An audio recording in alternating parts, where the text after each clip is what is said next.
What's up, Bookies.com? Jasmine McCoy here, and I am joined by Steve McAllister, the president of Sports Media Canada and the editor-in-chief of the Parlay. Steve, thanks so much for joining us. I first want to talk about April 4th. It's a big day for Canada. Ontario sports betting officially launches for private operators. How excited are the people for this big step forward in the industry? It's huge, Jasmine, and it's funny. It's been crazy, no matter who you talk to. In fact, just yesterday I was speaking to one of the executives from the Alcohol and Gaming Commission of Ontario, which is the regulator in the province of Ontario, and they've been going just insane trying to get to April 4th and the opening of the market. And as you know, there's excitement on both sides of the border. I think in North America, they see Ontario as the most competitive jurisdiction we're going to have here.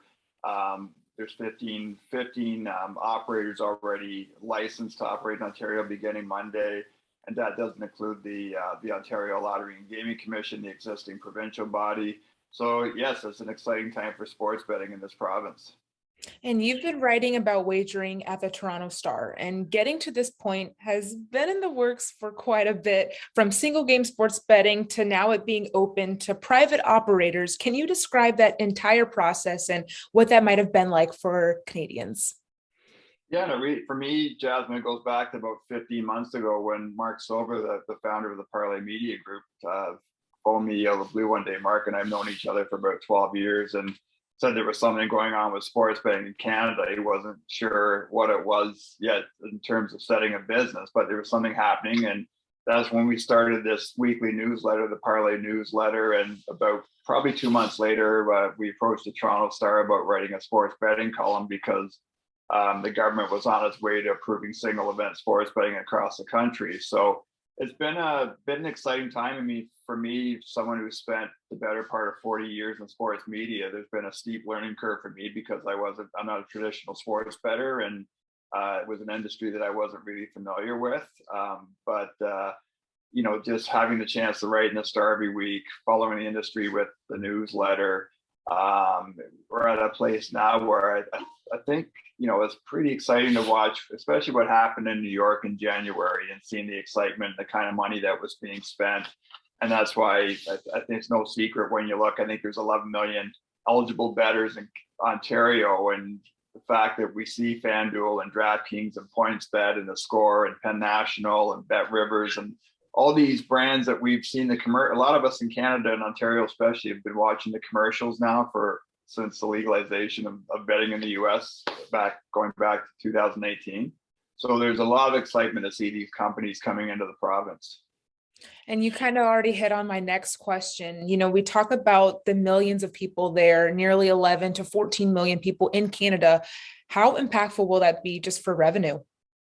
It's going to be huge, and it's really that was the impetus for the Ontario government, Jasmine, here to push the criminal code to be changed in Canada, and also to have single event sports betting and iGaming legalized in Ontario because people saw the opportunity. And we've seen that pretty quickly here, where the Score, which is an established brand in Canada, as you know, they're leasing an 80,000 square foot facility in downtown Toronto, and I think they've hired about 400 people already. And we've seen PointsBet come into Canada and quickly ramp up operations here and hire people. And we already know there's actually a very vibrant tech community in Toronto and Waterloo, which is about an hour and a half drive west of Toronto, and Vancouver and Halifax and Montreal. So it's not just the betting part, but there's a technology piece to it. We see opportunities through compliance, through finance, through fintech. And there was a report, I think, this week that suggested there could be 1,300 jobs in Ontario. And coming out of COVID-19, that's going to be a huge lift to the economy that could really use it.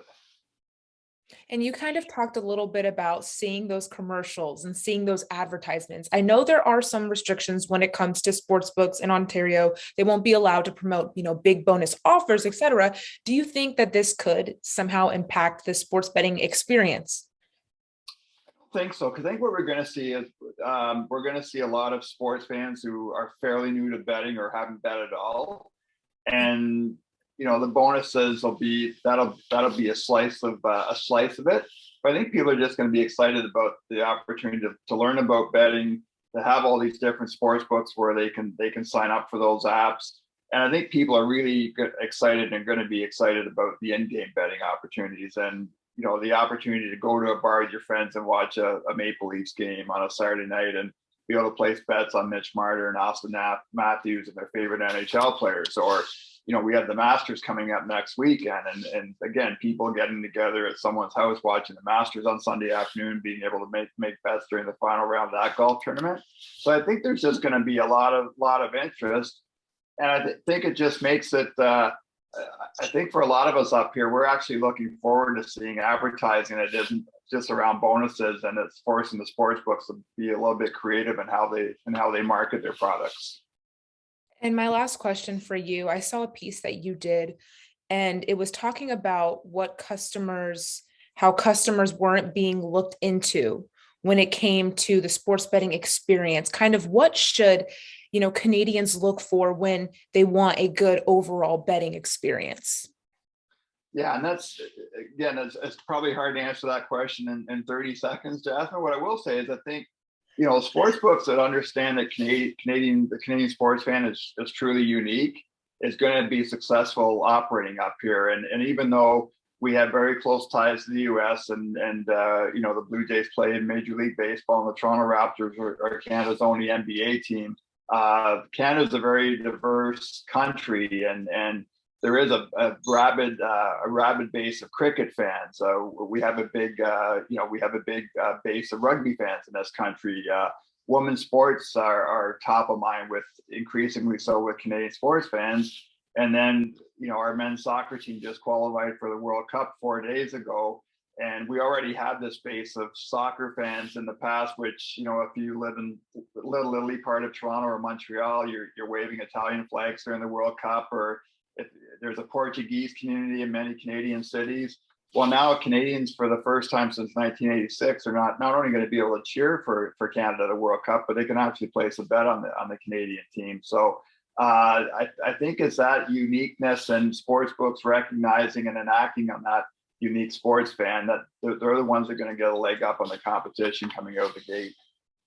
For sure. Definitely so much excitement, so much money to be made, but overall a great experience for Canadians. Well, Steve, thank you so much for taking the time to talk with me. I really appreciate it.